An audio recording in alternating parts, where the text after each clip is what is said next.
Pembahasan yang terakhir dari materi pertemuan fungsi perencanaan SDM adalah tentang 7 unsur penerapan sumber daya manusia. Yang pertama, pengadaan, menyangkut proses rekrutmen dan seleksi. Kemudian pengembangan, mencakup pendidikan, pelatihan, dan mutasi. Ketiga, kompensasi, baik kompensasi yang dilaksanakan secara langsung maupun tidak langsung. Keempat, pengintegrasian, mencakup komunikasi, kepemimpinan, dan motivasi. Kelima, pemeliharaan, yang menyangkut aspek kesejahteraan karyawan.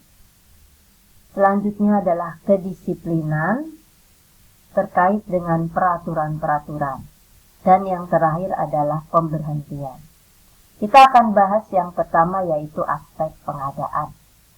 Aspek pengadaan, di sini yang harus kita perhatikan adalah jumlah dan kualitas SDM, terjaminnya ketersediaan tenaga kerja untuk menghindari tumpang tindih pekerjaan, mempermudah koordinasi, menghindari kelebihan dan kekurangan karyawan, serta acuan mengelola SDM dalam proses penarikan, seleksi, pengembangan, kompensasi, pengintegrasian, pemeliharaan, mutasi, kedisiplinan, dan pemberhentian. Unsur yang kedua adalah perencanaan pengembangan SDM. Yang dimaksud dengan pengembangan SDM di sini adalah kita ingin mengembangkan kemampuan sumber daya manusia atau kita ingin mengembangkan karyawan yang ada di dalam perusahaan. Nah, ketika kita ingin mengembangkan karyawan, maka harus jelas tujuan dari pengembangannya itu apa. Kemudian siapa peserta program pengembangannya, lalu bagaimana metode pengembangannya. Ya, tentang metode ini nanti akan dibahas khusus secara mendetail pada materi tentang pengembangan SDM.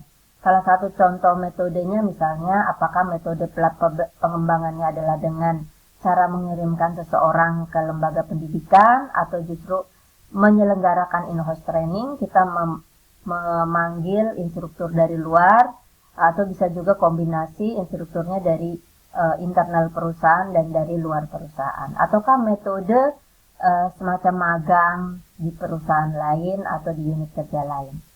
Kemudian yang keempat adalah unsur-unsur yang dinilai. Kita tahu bahwa ketika seorang karyawan, ya ini untuk level pimpinan lah misalnya, maka yang unsur yang dinilai itu ada 3. Yang pertama adalah kemampuan konsepnya, yang kedua adalah kemampuan komunikasinya atau kemampuan human, dan yang ketiga adalah kemampuan keterampilannya. Lalu berikutnya yang kelima adalah dasar daripada promosi. Ya, biasanya karyawan yang dikembangkan itu adalah karyawan yang kita nilai baik kinerjanya sehingga ada kemungkinan dikembangkan di masa depan untuk menduduki posisi yang lebih tinggi. Nah, ini dasar promosinya apa? Ya, contoh dasar promosi misalnya adanya kebutuhan akan suatu jabatan tertentu karena karyawan yang sebelumnya pensiun misalnya. Ataukah dasar promosinya karena adanya pengembangan bisnis sehingga tercipta suatu lowongan pekerjaan baru. Kemudian yang keenam adalah biaya pengembangan. Berapa banyak biaya pengembangannya? Ini harus direncanakan dari awal.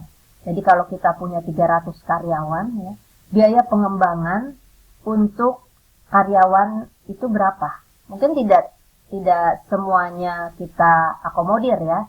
Bisa saja yang dikembangkan mungkin hanya sekitar 30%-nya. Nah, berapa biaya pengembangan untuk 30% karyawan tersebut? Kemudian penilai. Ya, penilai ini siapa yang akan menilai, memantau bahwa program pengembangan karyawan itu sesuai dengan apa yang direncanakan.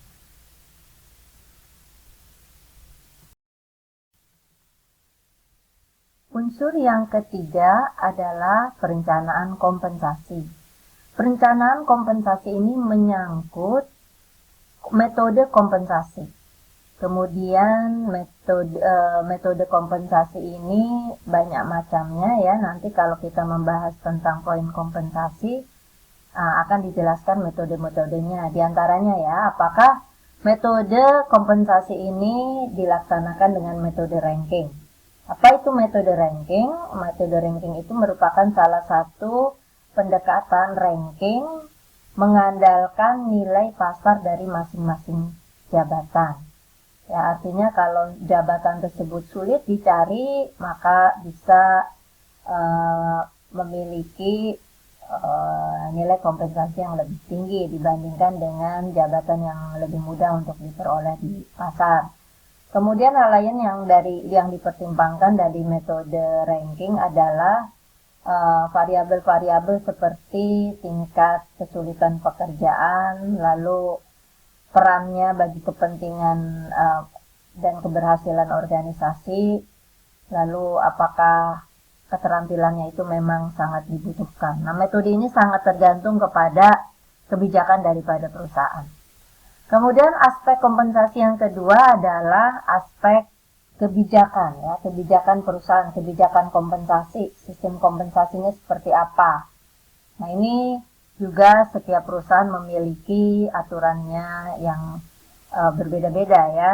Silakan jika sahabat mahasiswa mendirikan perusahaan, nah dibuat saja kebijakan untuk kompensasinya seperti apa. Kemudian yang harus diperhatikan juga kapan kompensasi itu akan diberikan atau dibayarkan kepada karyawan. Unsur yang keempat yaitu perencanaan pengintegrasian. Nah, ini harus direncanakan juga pengintegrasian karyawan ya. Di awal telah dikemukakan bahwa tujuan dari integrasi karyawan adalah agar karyawan memiliki motivasi kerja. Nah, yang harus direncanakan adalah bagaimana metode pengintegrasian itu akan dilakukan. Kemudian jenis-jenis motivasi seperti apa yang akan kita berikan kepada karyawan tersebut. Lalu bagaimana kepemimpinan dan kesepakatan kerja dengan karyawan tersebut. Dan terakhir adalah berapa biaya yang harus dikeluarkan untuk melakukan program pengintegrasian ini.